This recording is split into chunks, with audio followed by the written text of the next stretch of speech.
Hello everyone. This is the last video about the Fourier series. In the first video, we talked about the concept of the Fourier series in three forms: the trigonometric Fourier series, the compact trigonometric Fourier series, and the exponential Fourier series. In the second video, we demonstrate how to use the Fourier series by solving a couple problems about famous signals like pulse and so forth. In the third video, we demonstrate how to use the Fourier series and some of its applications, which is the DC power supply. In this video, we will talk about animation to show and help to visualize what's the Fourier series and how can we use it to analyze a system. So we already showed the math and how did we use the Fourier series integral to analyze the DC power supply. As a refresher, we said in the DC power supplies, we want the DC power supply to take an input signal that is sinusoidal, something like this, and give us an output, y of t, that is a DC. And we use this DC power supply for the computer, laptop, iPhone, and you can find it in every electrical machines. And it consists of a full wave rectifier that will take the sinusoidal signal and give us this signal. So basically, the full wave rectifier will take all these negative cycle and convert it to be a positive cycle. And we use the Fourier series to express this signal in the compact trigonometric Fourier. So it has a DC component, which is the average of the area under this curve, plus harmonics. When n is 1, that's the first harmonic, the frequency omega 0.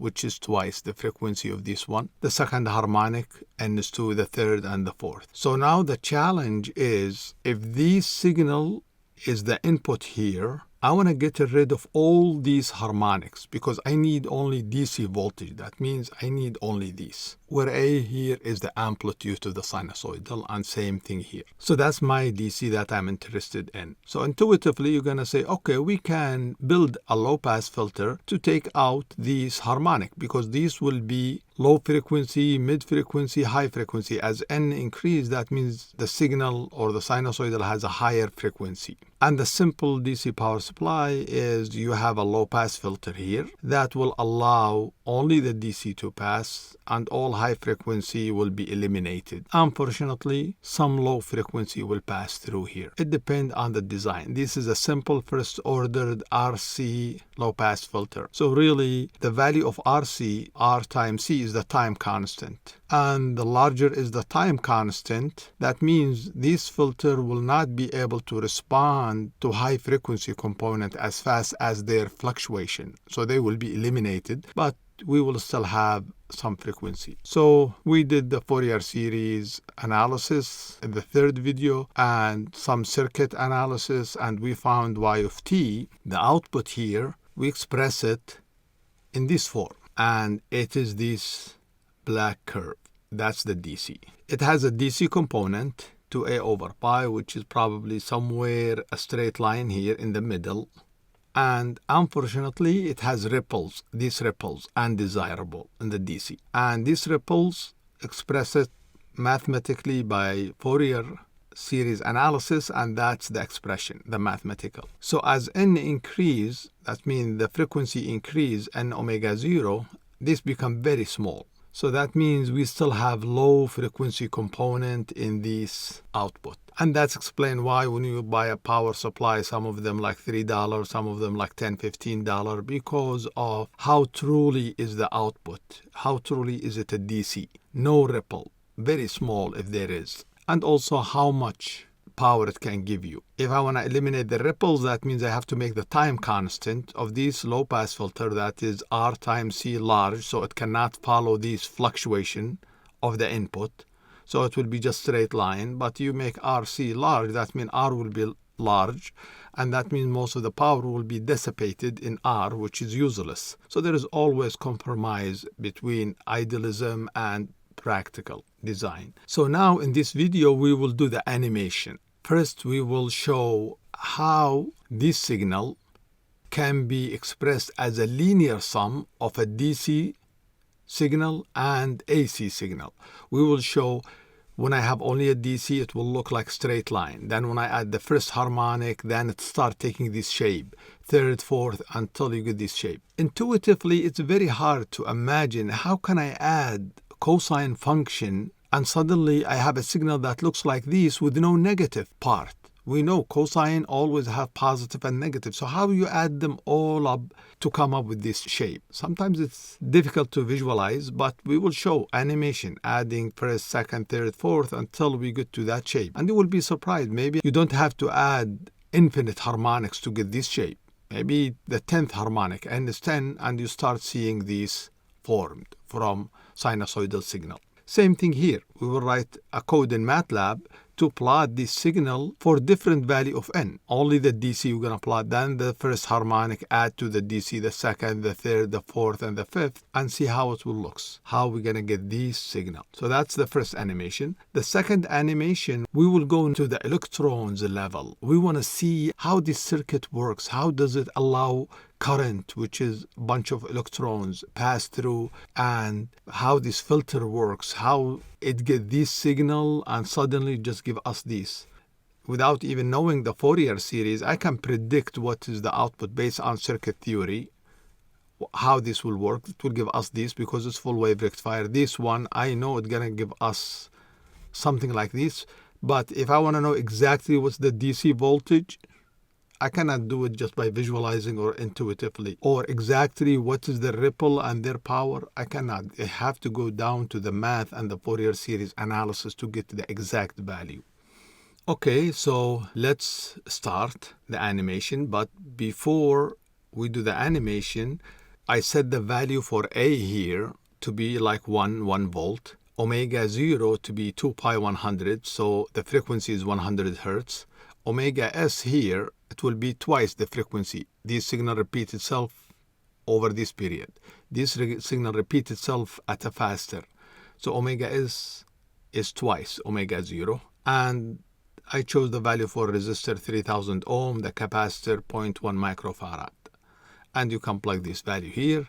And I write a simple code to run the simulation and show you how to construct the signal here and here from these harmonics. Okay, so let's go to Matlab. This is a Matlab code. You can pause the screen and write it to try it yourself with different parameters. So we're gonna add up many harmonics. In this case, I will just add up to the 10th harmonic and see how close the signal will be to the signal coming out of the full wave rectifier. All right, so let's run. So this is the DC here. That's the DC by itself. Now the DC plus this first harmonic cosine function, you get this. Now the second harmonic, here you see the harmonics. This is the third harmonic. So as the harmonic increase, the amplitude decrease. But looks how the shape starts forming of the full wave rectifier. And that's the power of the Fourier series. You can represent any signal as long as it's periodic as a linear sum of component of different frequencies. And you can use these in compression and signal analysis. So here I just add 10 harmonics and I already got almost the signal. But you will see the edge is missing. This sharp edge is missing here. And the same thing here. It's not really sharp, transition. Because I'm only adding a DC and 10 harmonics. So I'm filtering or not adding the high harmonics. That means the high frequency component. You can think of it as an image. When you look at an image, if I do the Fourier series analysis to an image and filter out high frequency and display the image again, you will be missing the edge of the image. It will be like blurred. The same thing here. I am missing these crisp edges. If I need to see them, then I have to add more harmonics. So let's run the simulation with 50 harmonics and see how it looks. So I'm going to change these to 50, but I will change the second instead of pausing between frame 3 seconds. I'm going to make it just 0.1 so it goes very fast. And save and we run. Now that's the DC. See, as you add the harmonics, see how these edges start forming. 32 harmonic, 41 harmonic, 50. See, by the 50th harmonic, now we start seeing edge. Exactly like the signal coming out of the full wave rectifier. In the Matlab animation, we showed if I add the DC only to the 10th harmonic, I almost got this signal. When I add to the 50th harmonic, that means n is 50, 50 times omega 0, that's the 50th harmonic, perfect. So I didn't even add the 100th harmonic, the 200th harmonic. And that is one method of compressing a signal, how many harmonics you need really for the signal to look almost like the original. Okay, let's do now the animation for this one and how we're going to get this signal. So this is the output animation. It's almost the same as the input, except y of t. Now Cn is different for the output y of n. And if we run it, here I'm adding only 5th harmonic. And let's see how it looks. So this is the DC, 0.65. Then I add the first harmonic. Now that's the output with the DC and the first harmonic. Now I add the second harmonic, third harmonic. See how the output now looks? It has a DC component, which is the middle somewhere here.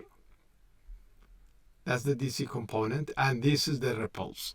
So if I plot the DC component on this graph, that will be the DC component here. That's the DC you are getting from your power supply, and this is the undesirable ripples. Now, if you have a more expensive, more sophisticated power supply, then these ripples will be very small amplitude. That amplitude will be very small, and it almost looks like a DC. But also, if you think of it as a signal compression, all I need is only 5 harmonic to get that signal, whatever this signal. This signal could be an ECG electrocardiogram, could be a speech signal, and you find the Fourier series, and then you reconstruct the original signal only from few harmonics, and you almost get the original signal. And this is another application for filtering and compression. Now, if I add more harmonics, now if you look in these, in the output, there is no edge. So I don't even need to add 10 harmonic because the RC filter out already the high frequency component. So just to mimic the output, all I need is DC and 5 harmonics, and the signal looks almost the same. If I add up to 20 harmonics, it won't make any difference. Let's make these 0.5.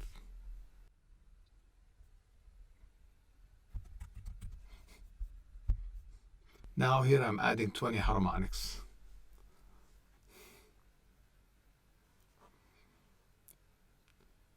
See, you don't see much difference change because look at the high harmonic, 15th harmonic here, 18th harmonic, look how the signal looks. Very small. Because the RC filter, the low pass filter, already filtered out the high frequency, so there is little of them.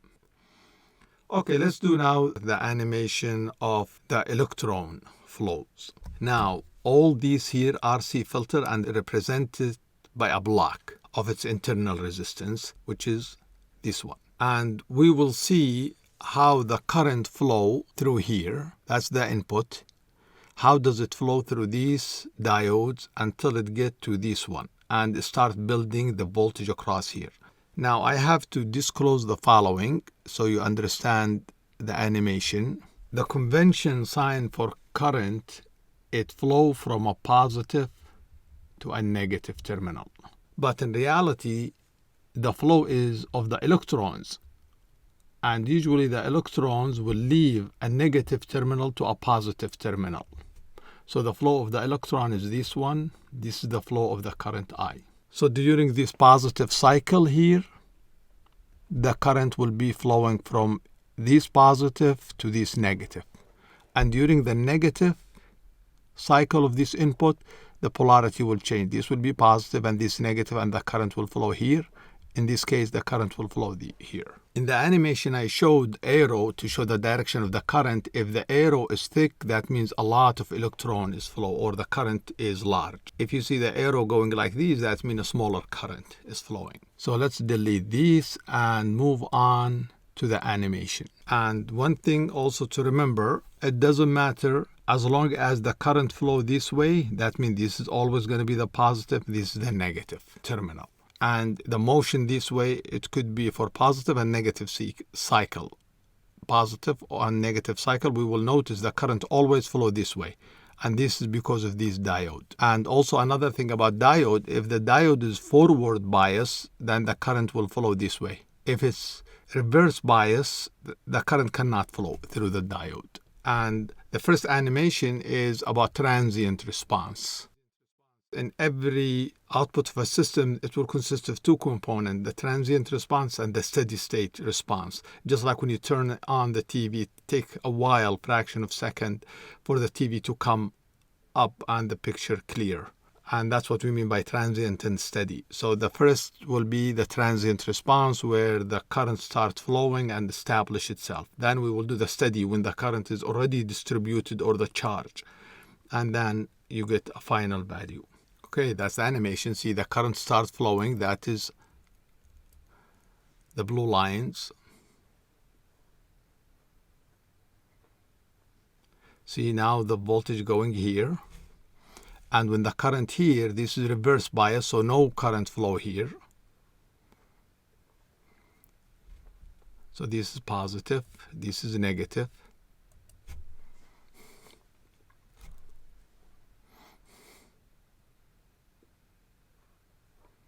So now during the negative cycle,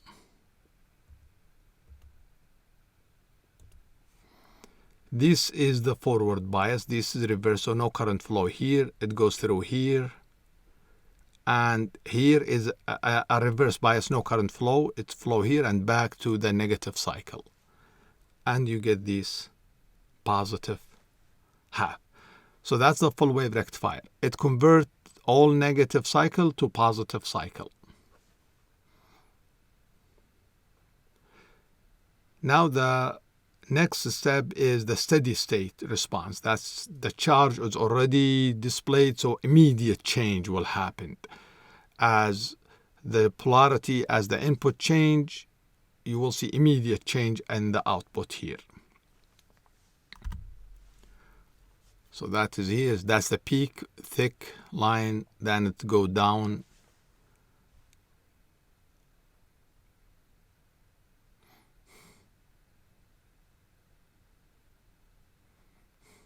You can repeat these just to see the flow. The diode forward, during the positive cycle, these two diodes are forward. During the negative cycle, these two diodes are the forward connection. But notice always the current flow from up to down. So always the output positive voltage.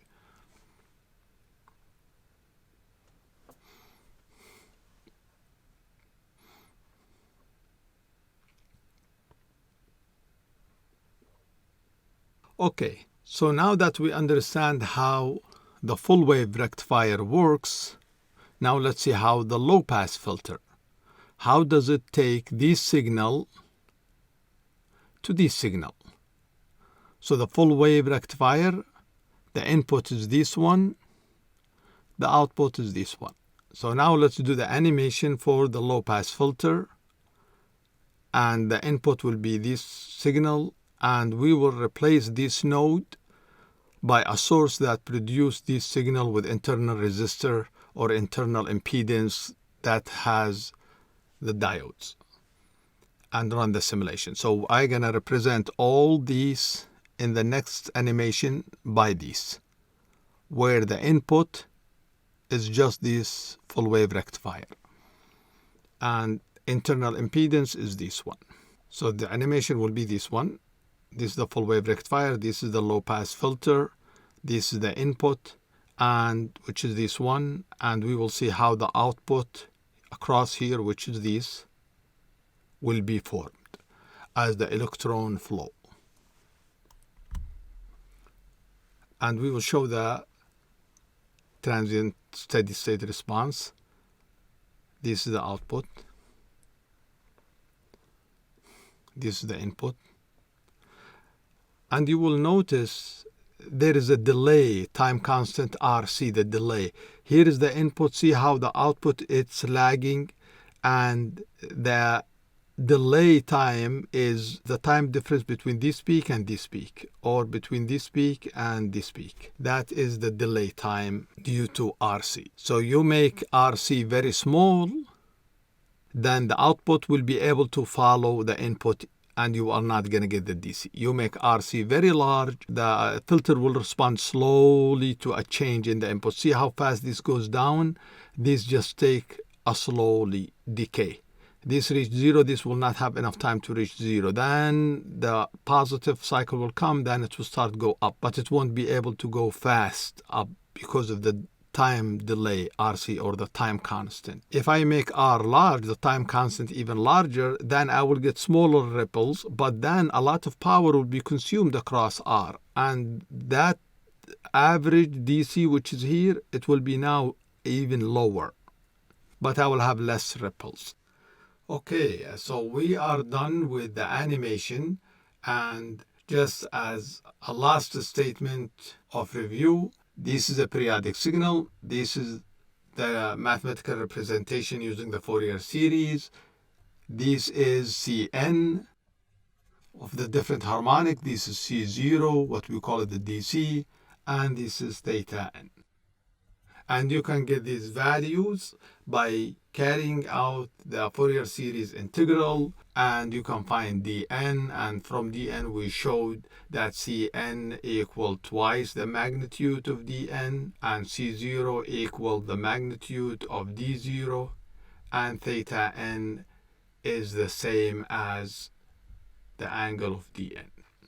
Thank you for watching, and in the next video I will be talking about the Laplace transform, the discrete Fourier transform, and the differences between Laplace transform, Fourier transform, Fourier series, and discrete Fourier transform. What are the differences? They are the same concept, except some of them for continuous signal, for some of them for a discrete signal. Laplace is more general. It can give you the transient response of a system and the steady state, and so forth. Thank you again, and see you soon.